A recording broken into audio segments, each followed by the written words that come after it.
What's going on, everybody? Pete. I just got a new compressor. My old Younghing finally took a crap on me after 4 years. It'll be 4 years next month that I've had it, and it finally stopped building pressure. Just decided it was done. So at the recommendation of Warren over at Air Shootist, I went ahead and went with this shoebox compressor from Orcair. And he's had it for a while and seems to really be happy with it. So I took his recommendation. If you guys follow his channel, you know he does pretty raw feedback. So if he doesn't like something, he'll tell you he doesn't like it. He doesn't hold back. He's not sponsored. He doesn't do any of that. I'm not sponsored either. So I followed his advice. I went ahead and got something that I think will work well based on his experiences. But I'm going to do a quick unboxing here, and then I'll get some run tests on it a little bit later, and then kind of put this video up, and then later on I'll come back and I'll do a video on how I like it, how it's been working for me. So in the package you got some filters for the little inline whip filter. Nothing fancy there. I do have a large filter that I'll be running on this to keep the moisture out. You have your plug for, it's just a auto connector plug, so that you've got the option to put it on your vehicle and fill your tanks from the vehicle. And then inside the packaging here, manual with all the information on it. Your power plug right here for plugging into your 110 on the wall. And then the compressor itself. Not too heavy, probably weighs, I don't know, 7 or 8 pounds. Sorry, my dog's probably gonna come get in the video here. Probably weighs 7 or 8 pounds. On the back, you can see where you plug in the 110 cord or the 12-volt cord there. You got a fusible portion here. On the top, you have your pressure gauge, which has got an auto stop, so you just dial this around. You can see that you just dial it around like that, set your pressure that you want it to fill to. When it gets there, it'll stop.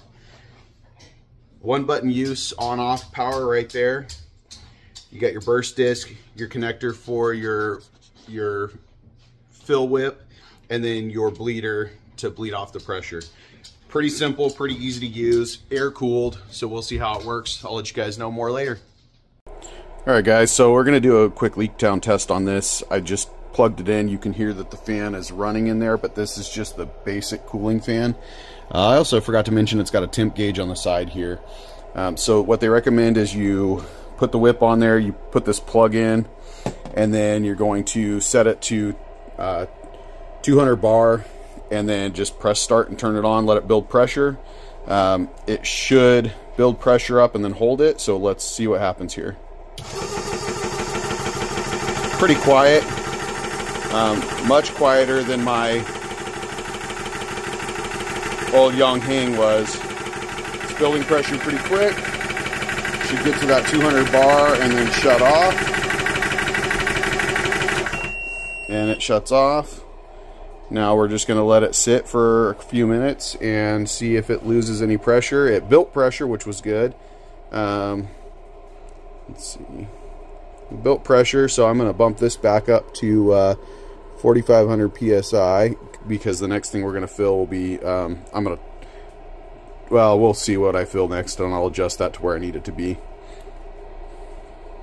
Anyways, we'll keep you posted, guys.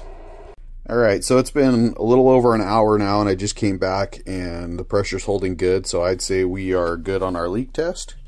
We're going to go ahead and bleed it off. And the next thing I'll be doing will be topping off some guns. See how quick that goes. So we'll be back with you.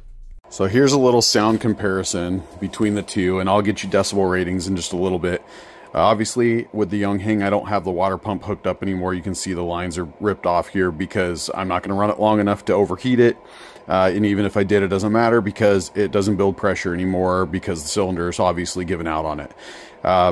I forgot just how heavy that thing was until I just picked it up to move it over here, and holy crap, it weighs a ton. Probably 50 to 70% heavier than the Orcair. So you can hear the Orcair right now that low hum, that's just the fans that automatically turn on when you plug it in. That's the normal fan. There is a secondary fan that kicks on to cool it off, but here is the sound of the Yonghing, most of you probably are familiar with. And here's the sound of the Orcair.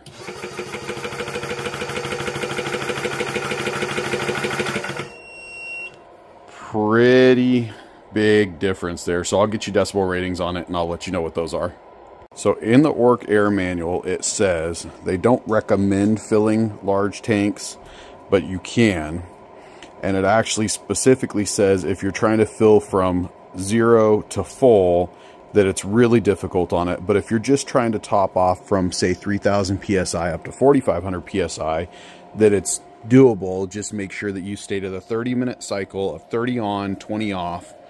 So if you look, we're actually at about 3,700 PSI. So, and I've got the compressor set at right about 4,500 PSI. Probably a little bit on the low side. And we're going to run this for 30 minutes. We're going to see where it gets on this tank. So I'll come back in 30 minutes and check it and let you go.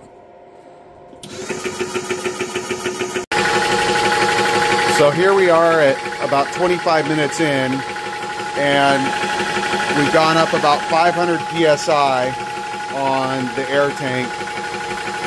And we're just about to get ready to take a 20-minute rest break to let the compressor cool off. It definitely sounds like it's gotten louder since it's working harder. All right, the compressor just finished filling the SCBA tank from 3,500 up to 4,500 PSI. It did take quite a while to get there, which I'm okay with because I'm not going to be doing it very often. Just the fact that it is capable of doing it is great. What I do want to show you though is that this is exactly why it's important to have a water filtration system on your box filter. Watch all this moisture come out of here.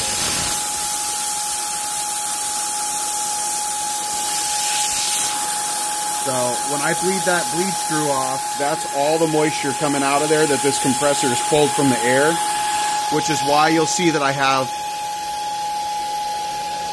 an extra filtration right there that everything goes through before it comes up to the tank itself.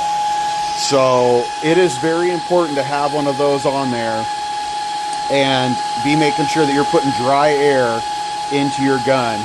Anyways, so far I'm impressed with this thing.